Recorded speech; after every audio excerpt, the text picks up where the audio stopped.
Assalamualaikum warahmatullahi wabarakatuh.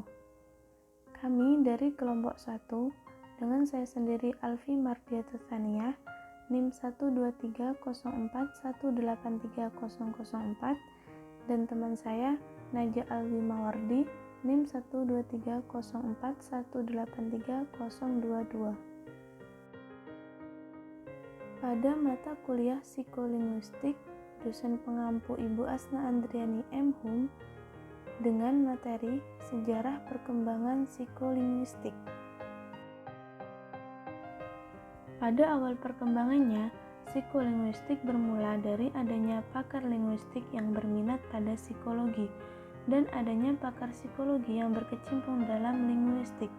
Dilanjutkan dengan adanya kerjasama antara pakar linguistik dengan pakar psikologi, dan kemudian muncullah pakar-pakar psikolinguistik sebagai disiplin ilmu mandiri. Para pakar linguistik yang menaruh perhatian besar pada psikologi diantaranya yang pertama von Humboldt 1767 sampai 1835. Pakar linguistik berkebangsaan Jerman ini telah mencoba mengkaji hubungan antara bahasa dengan pemikiran manusia. Caranya dengan membandingkan tata bahasa dari bahasa-bahasa yang berlainan dengan tabiat bangsa penutur bahasa itu. Yang kedua, Ferdinand de Saussure 1858 sampai 1913. Beliau adalah pakar linguistik berkebangsaan Swiss, telah berusaha menerangkan apa sebenarnya bahasa itu atau linguistik dan bagaimana keadaan bahasa itu di dalam otak atau psikologi. Beliau memperkenalkan 3 istilah tentang bahasa, yaitu language atau bahasa umumnya bersifat abstrak, law atau bahasa tertentu yang bersifat abstrak, plural atau bahasa sebagai tuturan konkret.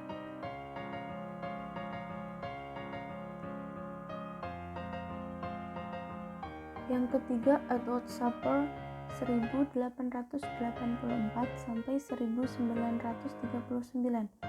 Pakar linguistik dan antropologi bangsa Amerika ini telah mengikut sertakan psikologi dalam pengkajian bahasa. Menurut Sapir, psikolinguistik dapat memberikan dasar ilmiah yang kuat dalam pengkajian bahasa. Beliau juga mencoba mengkaji hubungan bahasa dengan pemikiran. Dari kajian itu, beliau berkesimpulan bahwa bahasa, terutama strukturnya, merupakan unsur yang menentukan struktur pemikiran manusia. Pakar linguistik yang keempat yaitu Leonard Bloomfield 1887 sampai 1949. Beliau adalah pakar linguistik bangsa Amerika. Dalam usahanya menganalisis bahasa telah dipengaruhi oleh 2 aliran psikologi yang saling bertentangan, yaitu mentalisme dan behaviorisme. Pada mulanya, beliau menganalisis bahasa menurut prinsip-prinsip mentalisme yang sejalan dengan teori psikologi Wundt. Di sini beliau berpendapat bahwa berbahasa dimulai dari melahirkan pengalaman yang luar biasa, terutama sebagai penjelmaan dari adanya tekanan emosi yang sangat kuat. Kemudian, sejak tahun 1925, Bloomfield meninggalkan psikologi mentalisme Wundt, lalu menganut paham psikologi behaviorisme Watson dan Weiss. Beliau menerapkan teori psikologi behaviorisme dalam teori bahasanya yang kini dikenal sebagai linguistik struktural atau linguistik taksonomi. Pakar linguistik yang terakhir yaitu Otto Jespersen. Pakar linguistik berkebangsaan Denmark ini telah menganalisis bahasa menurut psikologi mentalistik yang juga sedikit berbau behaviorisme. Jespersen berpendapat bahwa bahasa bukanlah satu wujud dalam pengertian satu benda, seperti sebuah meja atau seekor kucing, melainkan merupakan satu fungsi manusia sebagai lambang-lambang di dalam otak, yang melambangkan pikiran atau yang membangkitkan pikiran itu. Beliau juga berpendapat bahwa berkomunikasi harus dilihat dari sudut perilaku. Psikologi dalam linguistik. Dalam sejarah kajian linguistik, ada sejumlah pakar linguistik yang menaruh perhatian besar pada psikologi. Di antara mereka yang diketengahkan adalah Wilhelm von Humboldt, Ferdinand de Saussure, Edward Sapir, Leonard Bloomfield, dan Otto Jespersen. Kemudian yang kedua, linguistik dalam psikologi. Dalam sejarahnya, perkembangan psikologi ada sejumlah pakar psikologi yang menaruh perhatian pada linguistik. Di antara mereka yang patut diketengahkan adalah John Dewey, Carl Buchler, Wern, Watson, dan Weiss. Yang pertama menurut John Dewey, pakar psikologi berkebangsaan Amerika sekaligus seorang empirisme murni. Beliau mengkaji bahasa dan perkembangannya dengan cara menafsirkan analisis linguistik kanak-kanak berdasarkan prinsip-prinsip psikologi. Dengan cara inilah, maka berdasarkan prinsip-prinsip psikologi akan dapat ditentukan hubungan antara kata-kata adverbial dan preposisi di satu pihak dengan kata-kata berkelas nomina dan adjektiva di pihak lain. Jadi, dengan pengkajian kelas kata berdasarkan pemahaman kanak-kanak, kita dapat menentukan kecenderungan akal atau mental kanak-kanak yang dihubungkan dengan perbedaan-perbedaan linguistik. Pengkajian seperti ini, menurut Dewey akan memberikan bantuan yang besar kepada psikologi bahasa pada umumnya. Yang kedua, menurut Carl Buchler, pakar linguistik berkebangsaan Jerman. Dalam bukunya Sprachtheorie tahun 1934, beliau menyatakan bahwa bahasa manusia itu mempunyai 3 fungsi, yang disebut Kungabe, kemudian disebut Ausdruck, Apple, yang sebelumnya disebut Auslösung, dan Darstellung. Yang dimaksud dengan Kungabe adalah tindakan komunikatif yang diwujudkan dalam bentuk verbal. Apple adalah permintaan yang ditujukan kepada orang lain. Sedangkan Darstellung adalah penggambaran pokok masalah yang dikomunikasikan. Yang ketiga menurut Wern, seorang ahli psikologi berkebangsaan Jerman. Orang pertama yang mengembangkan secara sistematis teori mentalistik bahasa. Beliau menyatakan bahwa bahasa adalah alat untuk melahirkan pikiran. Di samping itu, Wern juga dikenal sebagai pengembang teori performansi bahasa. Teori ini didasarkan pada analisis psikologi yang dilakukannya terdiri dari 2 aspek, yaitu 1. Fenomena luar yang berupa cipta bunyi, dan 2. Fenomena dalam yang berupa rentetan pikiran. Hal ini menunjukkan bahwa analisis yang dibuat Wern terhadap hubungan sistem fenomena linguistik bahasa. Dengan kata lain, interaksi antara fenomena dalam akan dapat dipahami dengan lebih baik melalui pengkajian struktur bahasa. Yang keempat menurut Watson, seorang ahli psikologi behaviorisme berkebangsaan Amerika. Beliau menempatkan perilaku berbahasa sama dengan perilaku atau kegiatan lainnya, seperti makan, berjalan, dan melompat. Pada mulanya, Watson hanya menghubungkan perilaku berbahasa yang implisit, yakni yang terjadi di dalam pikiran, dan yang eksplisit, yakni yang berupa tuturan. Namun, kemudian dia telah menyamakan berbahasa itu dengan teori stimulus respon yang dikembangkan oleh Pavlov. Yang kelima menurut Weiss, seorang ahli psikologi behaviorisme Amerika. Beliau mengakui adanya aspek mental dalam bahasa. Namun, karena wujudnya yang tidak memiliki kekuatan bentuk fisik, maka terwujudnya itu sukar dikaji atau ditunjukkan.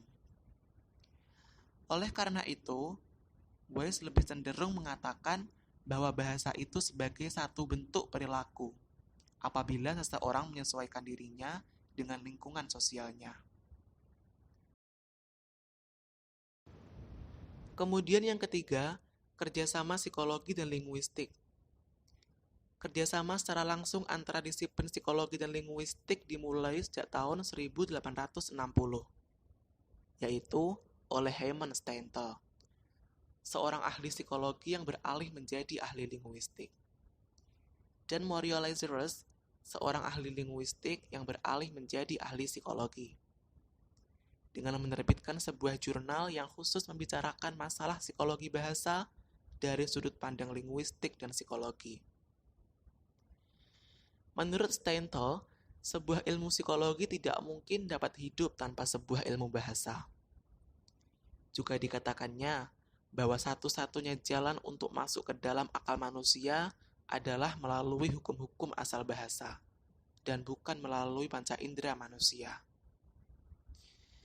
Kerjasama ini lebih erat dilakukan pada tahun 1901 di Jerman, oleh Albert Thiem, seorang ahli linguistik, dengan Karl Marbe, seorang ahli psikologi yang menerbitkan buku Experimental Untersuchungen über die psychologischen Grundlagen der Sprachlichen Analogiebildung sebagai hasil kerjasamanya. Secara khusus, Thiem dan Marbe telah melakukan kajian yang mendalam mengenai bahasa dengan cara melakukan kerjasama antara analisis linguistik dari analogi dengan analisis psikologi dari hubungan pertuturan bahasa. Perkembangan disiplin ilmu psikolinguistik telah merangsang Meller dan Noyes 1974 menuliskan ada 3 generasi perkembangan psikolinguistik, di antaranya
pada kesimpulannya, awal perkembangan psikolinguistik bermula dari adanya pakar linguistik yang berminat pada psikologi. Di antaranya Wilhelm von Humboldt, Ferdinand de Saussure, Edward Sapir, dan pakar-pakar yang lainnya. Lalu adanya pakar psikologi yang berminat juga dalam linguistik, di antaranya John Dewey, Karl Basler, dan pakar lainnya yang telah dijelaskan tadi. Jadi, mereka bertukar pengetahuan dengan bekerja sama antara pakar linguistik dan pakar psikologi. Kemudian memunculkan pakar-pakar psikolinguistik sebagai disiplin mandiri. Kerjasama secara langsung antara psikologi dan linguistik dimulai sejak tahun 1860 oleh Hermann Steinthal dan Muriel Lazarus. Lalu, kerjasama yang kedua atau lebih erat dilakukan pada tahun 1901 di Jerman oleh Albert Thiem, seorang ahli linguistik, dengan Karl Marbe, seorang ahli psikologi, yang menerbitkan buku yang berjudul Experimentelle Untersuchungen über die psychologischen Grundlagen der sprachlichen Analogiebildung.